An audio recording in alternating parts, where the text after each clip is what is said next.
Welcome back. We're going to try something a little bit new today. We are going to go through the best and the absolute worst celebrity kitchens. I have not done this before because I also say that everyone has their own specific interior design taste and style that they enjoy, but there's a reason why you're watching me. You want to know what's good and you want to know what's bad, so let's get right into it. So we're going to start with the bottom of the list, and I know I'm going to get so much hate for this because this woman is so widely known and loved, and it is Diane Keaton. And don't get me wrong, she is an incredible human being. Bless her soul. She makes the most incredible romance movies, and if you have not seen them, you don't know what you're missing. But her home on the other side, I'm gonna say is, we're gonna put it at the bottom of this list. I'm giving it a 2 out of 10 for this kitchen because she literally designed this house around the inspiration that Pinterest gave her for the farmhouse itself. So let's dive right into why this is just a monstrous disaster. We're gonna first start with these timber beams. Now, I get it. This has been very trendy. I see a lot of people doing these faux beams lately, and it is a nightmare. If these are real, which I assume they probably are, is a great feature because they added in all this additional light into the space, but it does have a lot of visual blocks. But at the same time, they included what looks like a 20 by 20 sheet metal custom pendant light that is so big and so heavy over this island that is giving me like Final Destination. That thing is gonna come crashing down and it's gonna cut off your hands or your head depending on where it falls. The other main concern I have for this is all of the gray and white. This is like Pinterest heaven in the early 2000s. Everyone was like, yes, this is fucking amazing. We need it everywhere. We need gray, gray, gray. We need gray flooring. We need gray cabinets. We need white countertops. I'm actually surprised they didn't do gray uppers. I can appreciate the design of having the uppers white, same as the brick wall. At least that kind of blends into the space. The downside to all of these uppers and what looks like some of the lowers is they have literally used chicken wire. I'm telling you people, this is chicken wire that they have on the gables between the shutters themselves. There's one thing to have like a glass and that level of transparency to see into your cabinets, and if your cabinets aren't organized, it looks really messy. But this is giving it a whole new level of like cold farmhouse. There's very little warmth in this overall design except for the light that's coming in from the ceiling. Having this chicken wire everywhere is like, oh, it looks really rough. I would not want to touch this at all. I was born and raised on a farm. I know exactly what chicken wire is used for. It's not great, people, and it's really uncomfortable. If you rub your hand on that, I'm out. Like, I'm leaving the kitchen. I don't even want to be a part of this. I find it really unusual that Diane Keaton would want such a cold kitchen considering her lifestyle, her films, everything she does is all about that hominess and coziness. Like, this is a very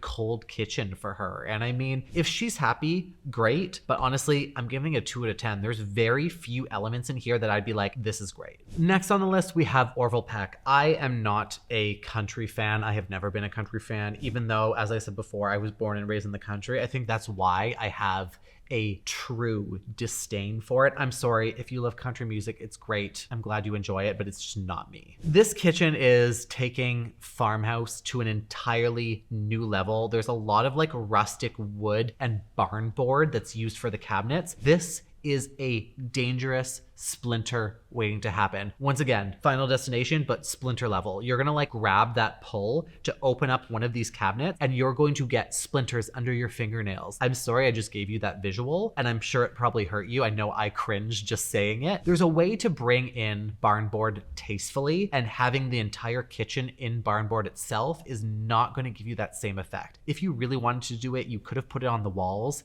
Definitely something I wouldn't recommend because once again, barn board is not that kind of indoor material, but I wouldn't have used it on the actual cabinets themselves. Everything in here is like rustic wood, aged, patinaed. I do appreciate the farmhouse sink. I think that's a beautiful feature. The little dingy pendant above it isn't really doing much for me, but you know what?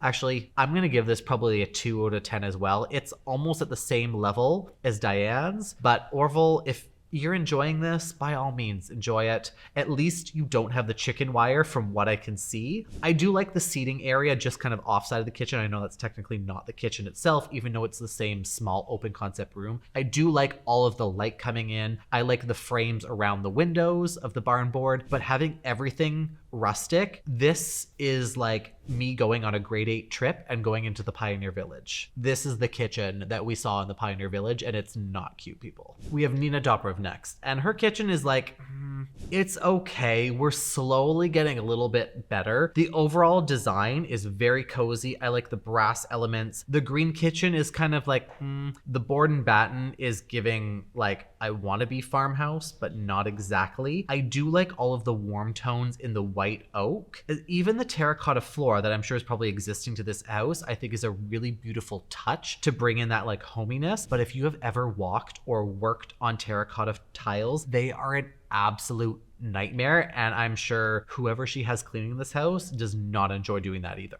I do like the built-in breakfast nook with that curved bench area in the bay windows. I also think that's a really beautiful additional feature to the kitchen itself. The butcher board block on the countertop on the window wall is cute, but then you have a different one on the island. There is just a lot of textures happening in this kitchen itself. We have the terracotta tiles on the floor. We have the imperfect subway tiles, which are on the backsplash. We then have the butcher block countertop. We then have all the light coming in, which also helps overall, but I find it really makes it almost overstimulated. It does have the cozy vibe, like I said, but I think this is just more for a show. It looks as if this kitchen, if she maybe saw, or the designer saw the Dakota Johnson video and was like, we're gonna do a green kitchen, but we're gonna do a little bit lighter. Like, there's a lot of the same elements in it that really don't stand apart. They have the shaker cabinet styles, which aren't too bad. They work with an array of different interior design styles, a little bit more traditional and transitional, but in my opinion, it's not making me really love this kitchen. Also, the one singular exposed bulb on top of the sink is like, they ran out of budget, so they're like, we're just putting a bulb in here. We're not doing any fixture of sorts. It just looks very incomplete. It's a cute, cozy kitchen, but honestly, I'm gonna have to give it like a 3. There's nothing overly special about it that really stands out and goes, wow, this is a beautiful kitchen. We have Travis Barker next, and his kitchen is, let's just say I have some words about it. It's not bad, but it's really not great. Once again, we're using the board and batten finish on the cabinet fronts themselves, which add a lot of vertical lines, which isn't necessarily a bad thing. It really helps accentuate the height. But then when you contrast them with these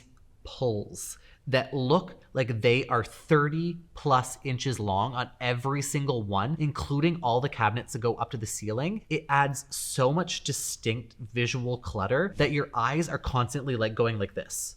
There's nothing easy to rest on in a kitchen, so keep that in mind. Hardware is very specific to calm the overall style of a kitchen that is already really busy to begin with. I do like the dark countertops. They carry up the backsplash. I feel like that transitions really well to this monochromatic kind of gray, white, and black look that works really well with the rest of his home. The polished concrete floor, you know, I'm not a huge fan of it, but it works with the space. The island that continues with the board and batten, once again, I don't know who thought board and batten was a cute idea. It's definitely something I would avoid for kitchen cabinets because that extra level of texture, especially on a bright white like this, is gonna look really weird. Like when the light comes in from the windows here, I can only imagine the shadows that you get that are really unappealing. If you're going with a flat base cabinet, stick with a flat base. Don't add a minimal level of detail like this because it's not going to actually look and feel good. Think about being in that space and how many times your eyes are connecting certain elements like the handles. Everything is vertically aligned to go up. This is already a massive kitchen height-wise. I don't want you to be constantly having your eyes drawn up, because that's a major factor when it comes to creating a cozy space. If your eyes are constantly looking up, it's very daunting. You want to think about having light and detail orientation low. That's going to keep it cozy and intimate and fun, not like a cafeteria that you're getting from this, especially with the double island. You know what? I'm going to be generous on this one. I'm going to give them like a 3.54 out of 10. It's not bad per se. It is a massive kitchen, and I would love to have a kitchen of this size to host and cook in, but there's just too many elements that fall flat. Viola Davis is next, and let me just say how much I love her. If you've not watched With How to Get Away with Murder, you need to watch it, because that's exactly how they're getting away with murder every single season. I don't know how they do it, but they still manage. Like, people are dumb, but that's besides the point. We're here to talk about our kitchen. There are some really great elements overall. I love the marble countertop. I do really appreciate the darker island to contrast the perimeter of the kitchen being a lighter tone for the cabinets, for the uppers and the lowers. I think that's a really nice grounding point that is a really key detail when it comes to a large kitchen. If it's too big and you don't have a central point for your eyes to rest on, it's going to feel uneasy. Very similar to how I just referenced Travis Barker's kitchen, where everything is looking up. It doesn't feel cozy because your eyes are constantly looking around. This has a stable grounding point. I can see on the ceiling that it's shiplap. That is, we're going to take off a few points for that because you already know how I feel about it. I don't know the rest of the style of this house, but I would have at least flattened out those ceiling details so it looks kind of simple and consistent. Adding those extra horizontal lines throughout the space can be very daunting, especially when they have the disconnect of the crown molding connecting that bulkhead for the full perimeter as well. I love the huge wolf range. The hood fan is a nice touch. I probably would have covered it so it's not too much stainless steel, but at the same time, looking at it from this side and having both sides balanced, the freezer and the fridge are on the opposite side that are full stainless steel. I do appreciate that it feels balanced when you're looking at it. The kitchen pendants are simple. I'm gonna reduce a point for the pendant bulbs themselves because they're an exposed light bulb, which means they're not really great to look at. Overall, I'm gonna give this one like a 4.5 out of 10. There's a lot of great elements. It feels homey, it feels lived in. It doesn't feel like overly staged, which I really appreciate. So you know what, Viola Davis, if you want to invite me over for dinner, I would happily come enjoy this cozy kitchen with you. We have the much loved Jennifer Garner next. 13 going on 30. I honestly loved that movie as a kid. I don't know how they didn't realize I wasn't gay at that point, but here we are. This kitchen feels like love. It's not my personal taste, but everything looks so picture perfect. I mean, obviously it's Architectural Digest taking these photos, but at the same time, it feels lived in. It feels like this is her. If you could like put her essence in a kitchen as a celebrity and as a human being, it feels so her. I love the white oak finish, the panel ready appliances. I also appreciate the different finishes that are contrasted, but also coordinated to the white oak for what looks like a prep kitchen with a little sink on the side. I'm going to take a point off because it looks like a chalkboard detail up high. I don't know what exactly that is, but like the chalkboard itself is just a mess in a kitchen. I would not recommend it, but it does add to the cozy vibe of this overall. The island itself is so massive. It has seating at one end, it has open storage at the other, and clearly double cabinets on both sides with the sink. I think this is a great feature if you're looking for a place to host. It feels homey. The light coming in, that's both the natural light from outside as well as inside, is fantastic. I love the detail of the hood fan. The pendant lights also look beautiful. The one downside, because this is such a huge island, I probably would have scaled 3 pendant lights instead of 2 just to feel a little bit more proportionate. I can't tell where the hood fan is centered on this wall, so that could be why they removed one. But overall, I'm gonna give this, like, you know what, a 5.5, teetering on a 6 out of 10, because you know what? It feels homey. It feels very her, and I'm so here for it. So we have one of my favorite designers next, and it is Jeremiah Brent. And yes, he is a celebrity, but also he is a celebrity interior designer. So I would expect nothing less than an absolute stunning, like 10 out of 10 kitchen. So let's get right into how this looks, because the first thing you see when you walk in is this beautiful cascading bay window across the ceiling of natural light that is completely flooding the space, which is so rare to get this much light in a kitchen itself, especially if you live in New York City. The marble is you know what? I'm not too sure how I feel about it because it's teetering on moldy cheese, but at the same time, the color palette works really well with all the natural light that comes in. The details of the backsplash that comes up, it looks like it's a Venetian plaster, even like a micro cement along the backsplash of higher above where the marble is, where they have wall sconces, they have pictures, they have vases with plants, they have lamps. I think this is a really unique detail that a lot of people don't consider in a home. Kitchens are meant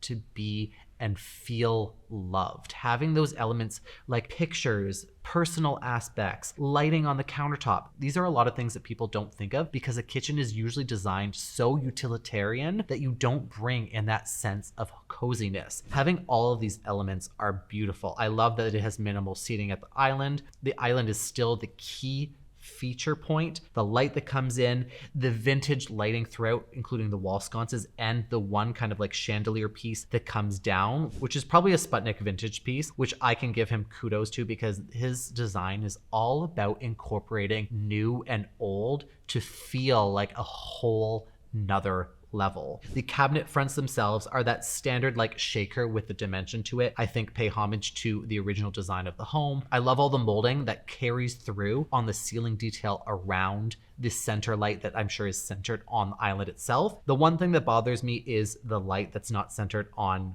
the actual inside of the framing, but it's centered on the island itself. So they were about to lose a point, but I'm giving the point back. I think overall they did an absolute fantastic job. And honestly, I would expect nothing less from a celebrity interior designer that knows how to make a space feel so cozy at home and so thoughtfully designed for not only his partner, but for their entire family. So in this case, I'm going to be giving them a 9 out of 10, which is a very high rating on my scale. This kitchen is not my personal style. Would I live in it? 100% in a heartbeat if it was offered to me, but I think there's a few other elements that I like personally that don't really hit the mark to give it that 10 out of 10, but it still has that wow feature that feels utilitarian, but also has that coziness and intimacy to it as well. So we have Chrissy Teigen and John Legend, and I love both of them. I think they are so fun individually and as a couple. I can only imagine their kids. Like they probably have the greatest time. Like, could you imagine your father just like playing the piano and singing you to sleep? Like this would be like